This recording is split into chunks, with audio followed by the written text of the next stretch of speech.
Good.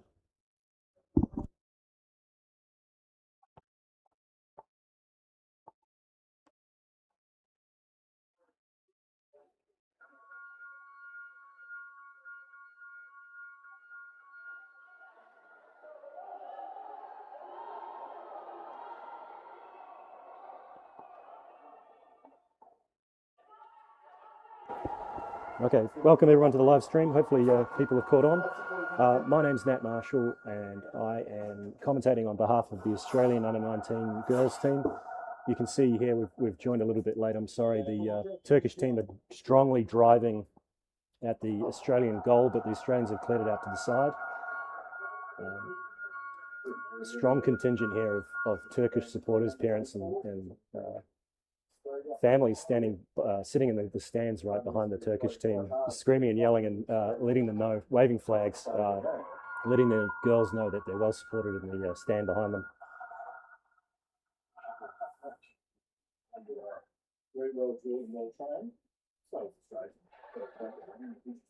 Sorry, I joined the stream a little late there. I was going to give you guys a rundown of who the teams are playing at the moment.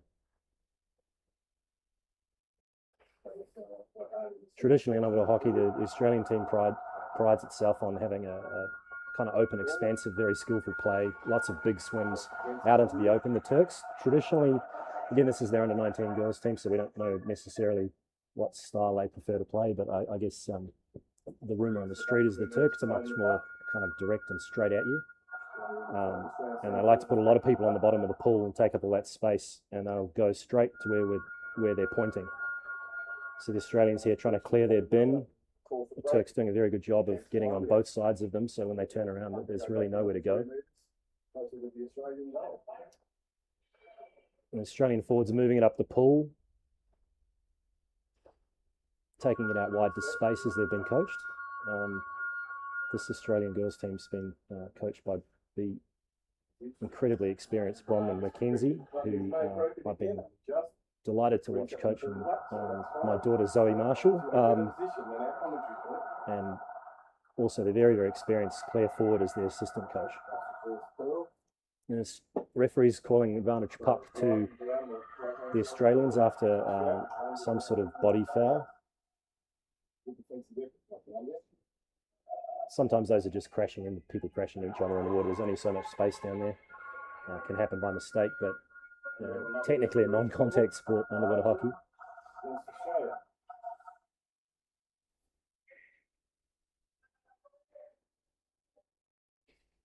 Here you can see the Australian team with their famous sort of 3-2-1 formation. You see the three forwards up the front, and then two backs tucked in behind there, and then a safety back. And you can see the number 2 at the top left-hand corner of the screen there.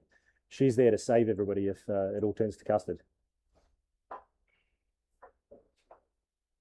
I'm afraid I'm going to have to plead ignorance as to what formation the Turks play, but they tend to not be as wide across the pool. So again, that goes with their philosophy of we're going to go through people with lots of numbers on the bottom and stack people in that direction. You can see them kind of committing to the bottom there.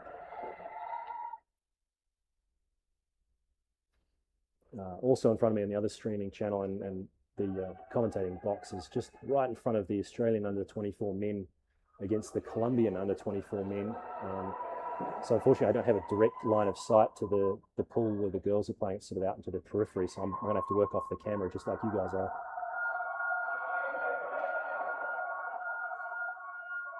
Okay, another advantage puck called by the referee. So you can see them pushing.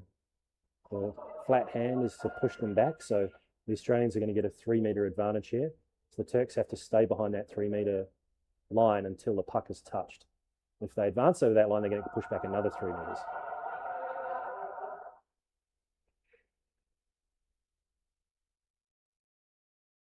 See the Australian fullback there. Gets a good run at their line before anyone comes out to them. She's got a huge pass on her.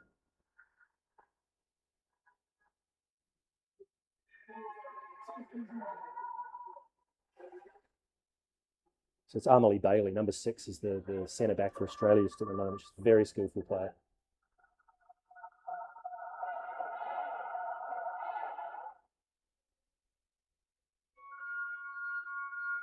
I'm afraid I'm still learning. I've got a team sheet with the Turkish names on it, and I'd like to apologise in advance to all Turkish people because it turns out this week I cannot pronounce any word in Turkish correctly, and I'm absolutely certain I'm going to get some of your girls' names wrong. So I apologise in advance, and I've only just gotten the team sheet, so I haven't had a chance to study on their names and ask one of the locals how to say them properly. Here you can see the Australians have driven the corner. The Turks have managed to, I guess, trick the Australians into driving right into that corner. It is as far away from the sub bench for the Turks as you can get, but I imagine the Australian coaches wouldn't be super happy to have seen their team drive it into the corner. They don't want to go into the corner. The corner is very hard to score a goal from. Number 10, Zoe Marshall, my daughter. That could have been a little bit her job to pull that one off the wall. Here you see the Australians setting up strong. They're going to run across the front of the goal, which is going to scare the Turks. And then Amelie again, very big pass, very strong control. Unfortunately, the Australians have gone up. They've mistaken a buzzer from the other court, and the Turks have taken full advantage and advanced the puck 20 metres up towards the Australian corner.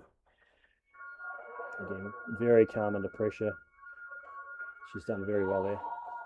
Oh, no, hang on, sorry, bad call.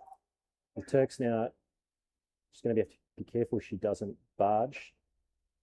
So in underwater hockey, you can't just tuck the puck under your hip on your stick and then just swim into the opposition. No, the opposition's allowed to sit on the bottom. It's a non-contact sport, so you're not allowed to just run into them like a game of rugby.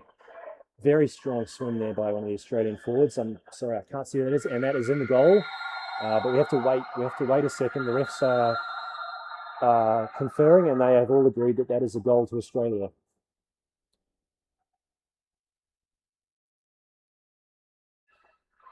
Yeah, I'm sorry, the live feed the quality wasn't. Well, Kayla Martin has scored the goal. Number 1, Kayla Martin.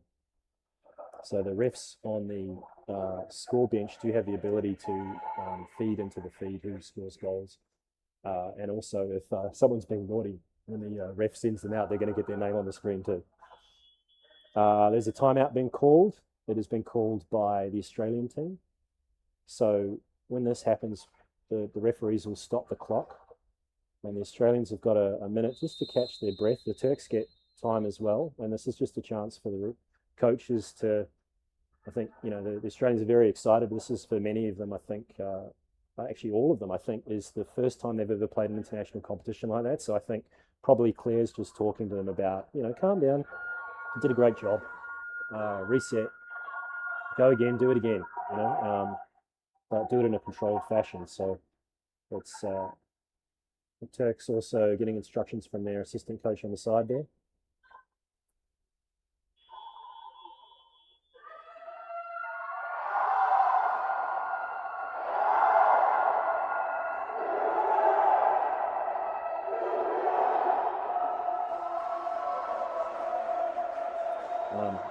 Getting plenty of trash talk coming through my phone from Sydney. My home club is in Sydney, so we've got 2 girls in our club playing today. So Cara Gibson, I know her folks are sitting in Heathrow Airport at the moment watching this on their phone.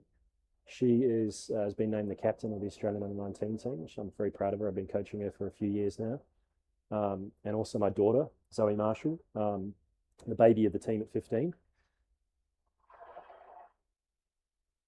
So you should be able to see Cara because she's got a distinctive C on the side. So in underwater hockey, she's number 3, but she's got a big C on her arm and leg as well, because in underwater hockey we've got a culture of respect towards our referees, and you don't get to talk to the referees unless you are the captain or the vice captain if the captain is not in the water. And so that's why the letters are on some of those players' arms and legs as well as their numbers, just to help remind everyone that the referees are not to be spoken to, particularly not disrespectively. Disrespectively. That's not even a word. You can see here the Turks with very favourable position on the bottom of the pool, so 5 metres out from the goal is as close as an advantage puck will ever be called. So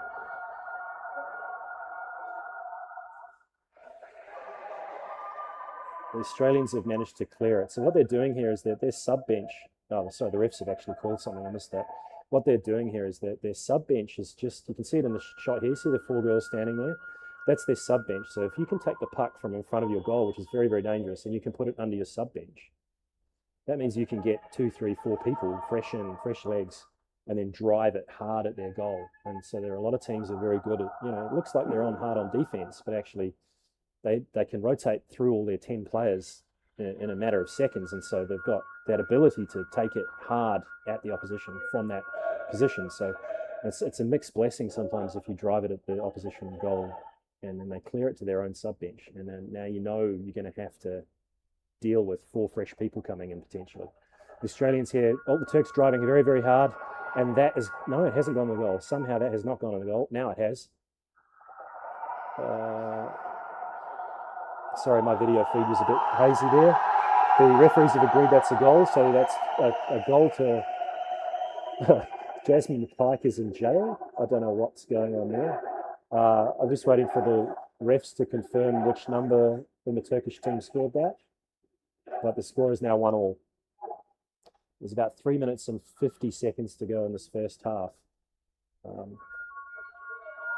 And again, I apologise. Beren has scored the goal for Turkey. And Jasmine Pike was sent to the sin bin there. I'm afraid I missed it during the last stoppage. And I completely missed why that was.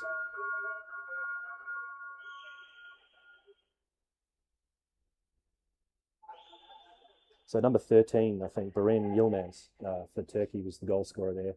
Although it could have been any of 3 Turkish girls who were hard, flat on the bottom and pushing very hard. Well, the Australians are in trouble here. No, the Turkish forward has given up. But again, they're flat and hard on the bottom. There's Ada from the Turkish team, number 1. I can remember her name because my other daughter's name is Ada, so that was an easy one for me. Tough match. 1-1. Here she is again, she's working hard. Again, you see Cara Gibson there holding the puck hard on the wall there. Let's get a little bit lower.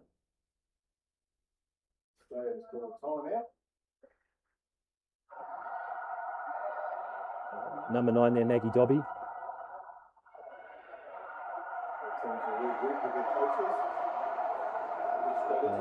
Advantage puck to the Australians. They've called advantage for breaking and also sort of a hacking infringement. So that's where you're not allowed to use your stick on anything except the puck. So you're only allowed to touch the puck. So because the glove you're holding is very close to the stick and the stick's obviously on the puck, you can very easily hit the opposition in the arm or the hand or their stick, purely by accident. But it is a foul, and so that's what the Australians have been called for there. I think also for breaking. So remember I was saying about that 3-metre advantage the last time the Turks got the puck. They must have broken on that one. And the refs are just letting the play go. They're letting advantage go to see if the Turks can turn it into something. As soon as the Australians start to push forward, they've decided there's no advantage there for the Turkish team. Begum Kabuk, again, has been sent to the sin bin for 2 minutes. So that's a slightly more serious offence than maybe Jasmine did, which I think she got a minute. The Turks very skillfully turning that round and driving straight at the Australian goal. Unfortunately, there's 2 Australians on 1 Turk there. And the Turks oh, no. The refs have called an advantage puck to the Australians. Sorry, just peering out the window there. You can see the players are still getting used to the differences between the buzzer in court 1 and court 2. So this can, it's very easy in the heat of the moment to hear a buzzer and go up. Just because it's such a relief. Sometimes you're working so hard you really need a breath. Okay, there's a timeout being called. The Turks have called a timeout. Each team in a serious game underwater hockey at a big competition like this is allowed 1 timeout per half. And so both teams have elected to use their timeout now. It doesn't affect the time in the sin bin. So number 9 for Turkey, isn't going to be able to sit out her 1 minute through the 1 minute of the timeout. So they're going to stop that clock as well on both the game and also her time penalty. Batted down by the Colombians. Colombians are now pushing it out to the corner. Gets through again against Colombia for breaking. So just to run you through the teams, just while we've got a few minutes. Kayla Martin, Chloe Reeve, Cara Gibson, Nina Harris from South Australia, Ashley Simpson, Amelie Bailey, Jasmine Pike, Maggie B. Dobby, Zoe Marshall and Amelie Harmson are playing for the Australians today. And Freya Whelan and Shari Gilbert are having a break. Most of the teams bring 12 people. But you're only allowed to play 10 at a time. So you get 6 in the water and 4 subs that you roll in and out very quickly. And then you got 2 people who have to kind of have a rest each game. And I don't think they're going to be too upset about it. This division has got a double round robin. And so they're going to have to play every team twice. And I think probably after about 3 days of this, I think I'd be pretty pleased to, get a rest myself.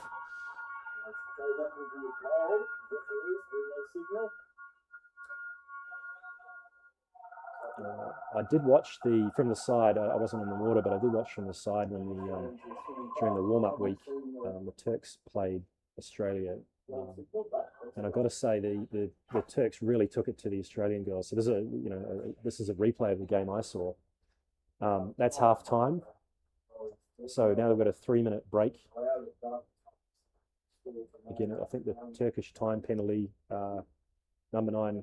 Begum is still going to have 23 seconds once the game starts. That actually might work really well for her because, the game's going to start. It's going to take them 7 or 8 seconds to get to the puck.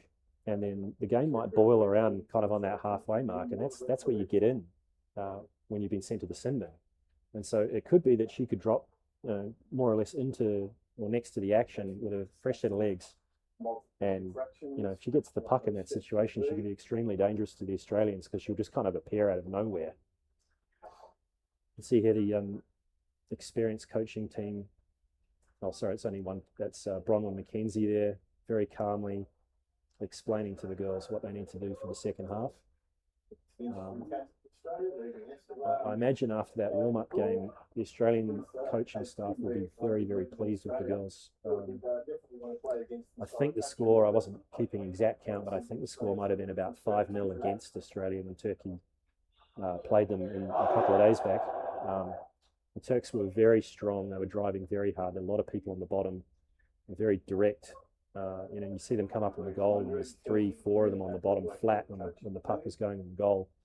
And the Australians, essentially the whole Turkish team is just getting underneath them.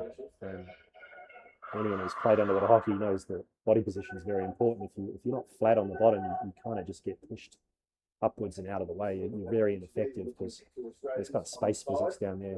We don't have mass, and so you can only provide propulsion if you're sort of flat and your fins are, your body position is good. And so I think the Turks really took it to them on that front, and the Australians must have really learned a lot. Again, it's only half time. For people who don't haven't watched, parents at home haven't watched a lot of underwater hockey. Sometimes these games, the scores can be locked for quite some time, and then the fittest teams, the fastest teams, really break it apart in the last 5 minutes or so. So evenly poised at the moment. I see the under 24 game that's going on right next to me. That's also 1-0 to Australia, Colombia in the under 24 men's division. Colombians have also got a guy in the sin bin, and that's the start of the second half for the under 19 women.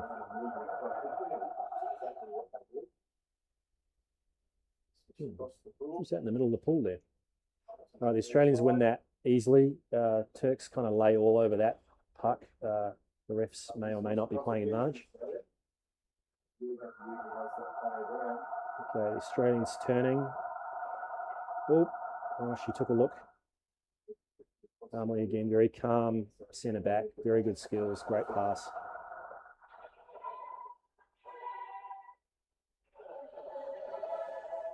Yeah, I'm getting messages from Sydney. They're very impressed with how Cara Gibson's playing.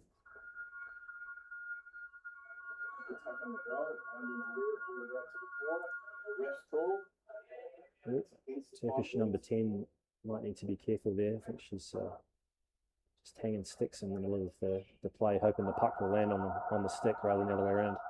The referees have called something, and it is against the Turks. And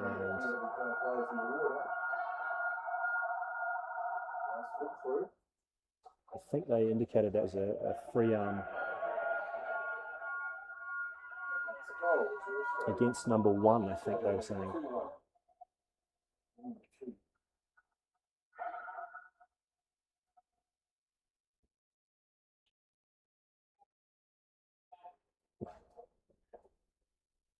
So a slightly unfortunate pass to no one. All right, the Australian outside back is now put under pressure. Their job at this point is just to save everybody from what's been going on. You see the Australians being pushed very hard by the Turks. They had a 5-metre advantage puck, which they should be able to throw up onto the Turkish goal. But now they are at centre court heading towards their own goal. Again, the Turks very hard and flat on the bottom. I think their technique is better in that respect than the Australian women.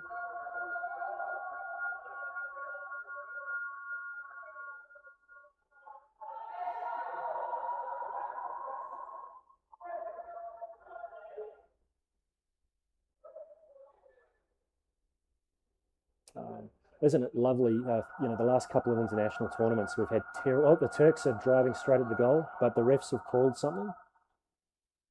And there will be a huge sub. All the Australians, hopefully. Yeah, again, the women's court, I think, are still struggling to tell the difference between the men's court and the women's court buzzer. I haven't caught what the refs have been calling there, but it was obviously a bit further back than what they were expecting. All right, the Australians are definitely offside there.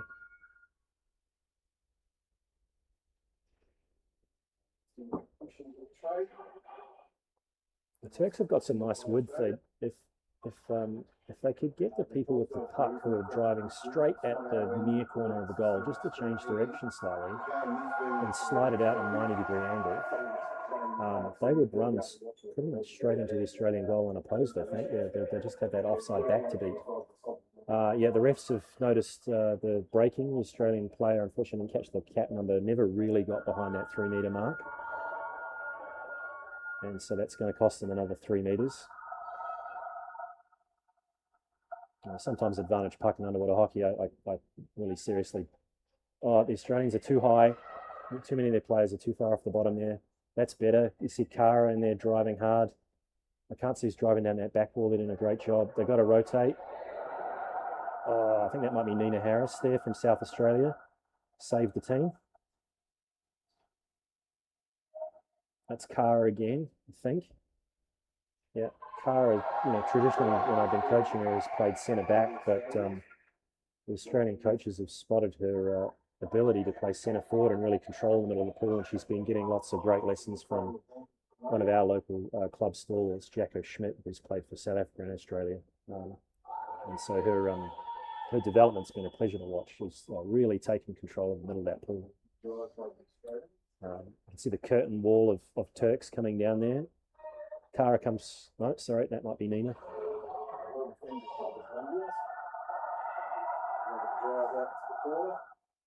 Oh, the puck is in the goal. I'm looking out the window. The refs are saying no goal.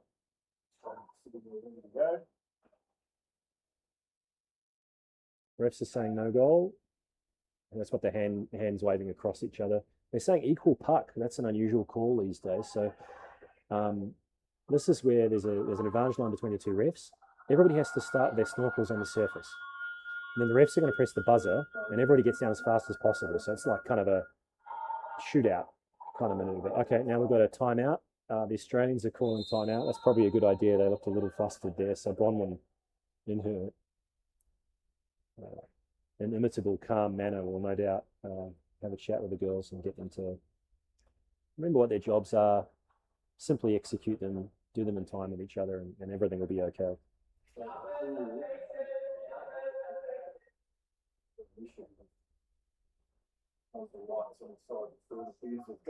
Yeah,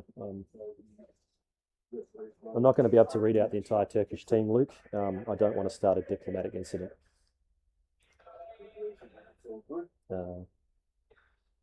And yeah, we normally in underwater hockey tournaments you wouldn't call it the sin bin or something like that rather than jail.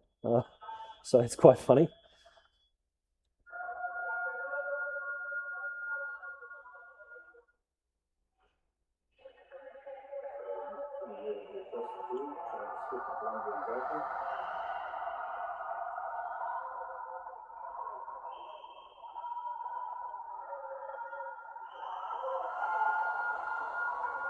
So that's the timeout done, and back to the equal puck. And you don't see those that often. We used to practice them a lot, but they're quite rare. I can go through a whole tournament without getting an equal puck called these days.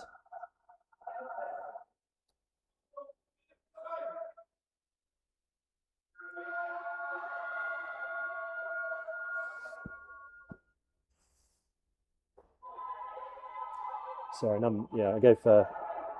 I gave Nina Harris credit a second ago for Ashley Simpson, number 5. So very good work getting in amongst the Turkish forwards and driving them out just before that equal puck.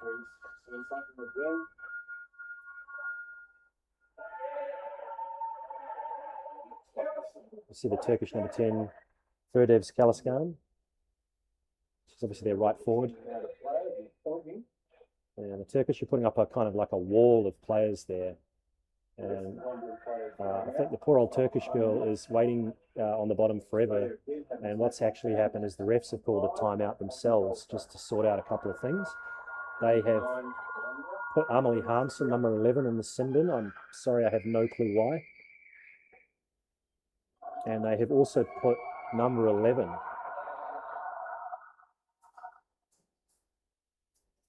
Amelie Harmson, whose folks are out in Perth and took us all in during one of the training camps. So I went out to with Zoe and Cara and fed about 30 people in their backyard with a barbecue. So they're lovely people. I can't remember if they're here or not, or they're watching from home, but your hospitality is much appreciated. Number 4. Oh, that's weird. We don't have a number 4. Nina Harris was sort of listed as number 4, but also sort of listed as number 8 in the official score sheet I'm looking at. But there is a number 4 in there, so it does look like her. Oh no, they're saying it's Maggie B. Dobby, number 9. So yeah, could have sworn I saw number 4 in her league. All right, the Turks are looking for some width here. That's dangerous. The puck right in front of your goal. You much prefer the puck to come in sideways at the goal than as a back when I'm sitting on the bottom. They bring it in front of the goal. It really scares me. If they're bringing it in from the side, there's a much kind of narrower angle of attack, and so you don't worry about them bringing it in from the side as much. And so a lot of teams really concentrate on doing that. They'll concentrate on getting that puck, on that second blue line out from the goal, but right in front of it. Don't know what the green hat person is doing in the middle of the pool. That's like a coach for the opposition. One of the teams, they shouldn't be in the pool. All right, the Turks have driven that in the goal. Again, they've taken it right into the middle of the goal, into that danger zone. The referees have signaled that is a goal. Number 9 or number 10, I think they've got. Sorry, it's hard for me to see from here through the glass to see who scored that. Vivid Cabot, number 9. Yeah, my eyesight isn't as horrible as I thought it was.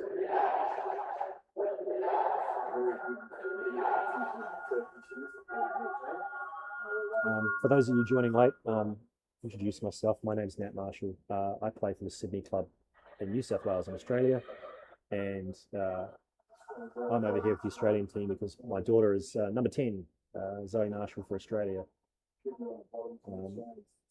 who's currently playing left back. Go Zoe. Oh, we lost the video. There it is. That's back again. Yeah, no, I was saying just before half time, I think, just while the camera's on a terrible angle, that actually the Turks have done a lovely job here. Their pool, pool water has got a really nice quality. You can actually see to the far side, and we've had a last few tournaments I've been involved in. And sometimes these outdoor pools, and some of us have got red hair, and we get sunburned terribly, and we have to cover ourselves in so much sunscreen that the water quality gets quite badly affected by after the first few games. So it's so lovely playing in an indoor pool. It's got great water quality. We can see pretty clearly what's going on the far side of the pool. Instead of some of the poor old commentators like my good friend Luke, essentially having to make up what was going on the far side.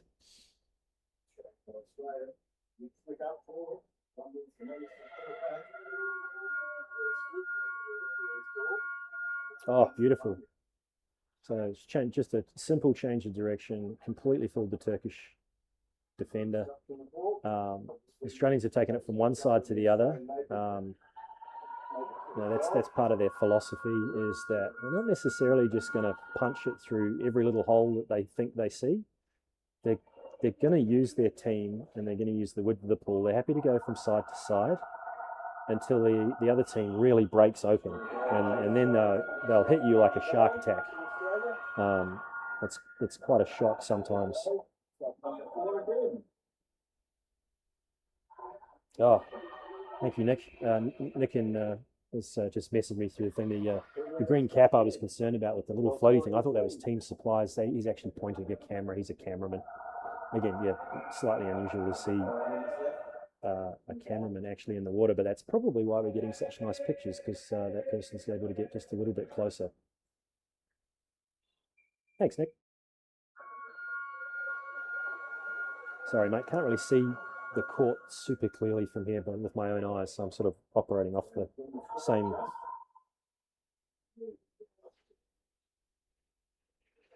Yeah, I hope you're wearing your New Zealand supporters shirt today too, Nick Leahy. Dyed in the wool Australian, but I got him a New Zealand shirt, so he can wear it when New Zealand's not playing Australia.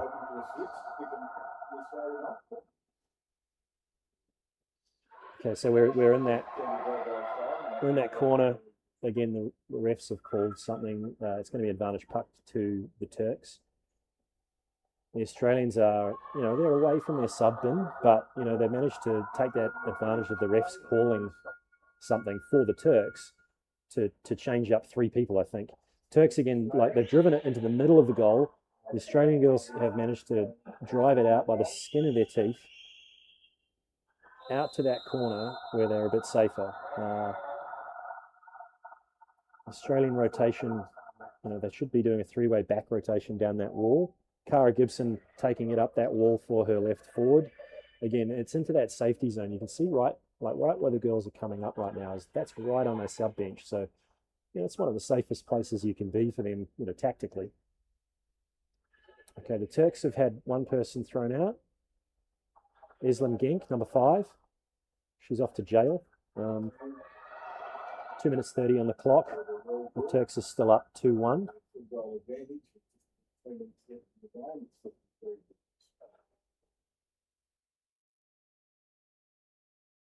Again, great control. Very calm. They probably need a little bit less calmness, possibly from some of their left and right forwards. You need someone to swim it up the pool, and that's really the jobs of the halfbacks and the forwards. The refs have called something here, but again, the players are struggling with the difference between the sirens. And we've got one Turkish sub coming out. It's a good time to do it, and that's my favourite time to sub, is as soon as I hear the buzzer. I don't really care what the ref's going to call. I just sub if I'm going to do it.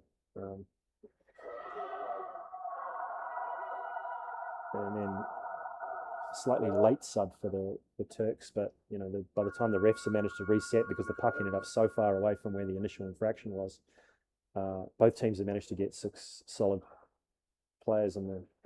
You can see, yeah, there's a really good view of the Australian. Oh, that's nice. Who was that?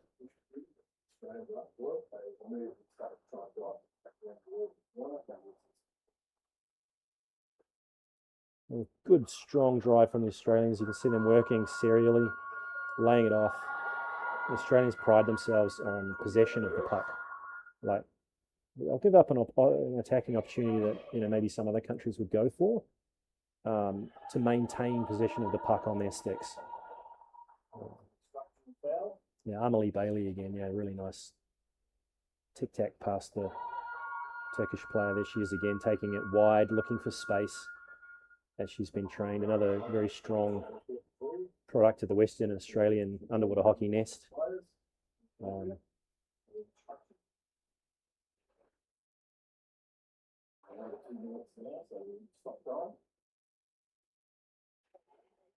The Australian team's from everywhere, though. We've got there's no one from Victoria in this particular team. Every other state has got someone in there. No one from Northern Territory or ACT, but otherwise it's kind of like it's everywhere all across the country. There's a couple of Tasmanians, a couple of New South Wales women.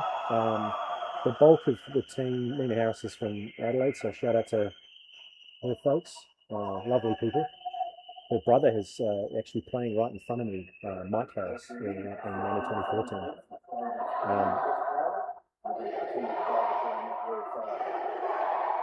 And sorry, that has run out the clock. The Turks have taken the game 2-1. That was very close. That could have gone either way. I think it could also easily. The Turks did run across the Australian goal a few times, and if it wasn't for some very skillful, very frantic defence on a couple of occasions, it could have been a bigger score. But equally, the Australian forwards might have been a little bit unlucky there a couple of times. Puck slid the wrong way. One person could have popped through, and we would have been talking about a tool. Well, there's Cara Gibson waving to the camera. Some of the other girls. And I think that's enough of you guys listening to me, and I'm going to sign off and see you later.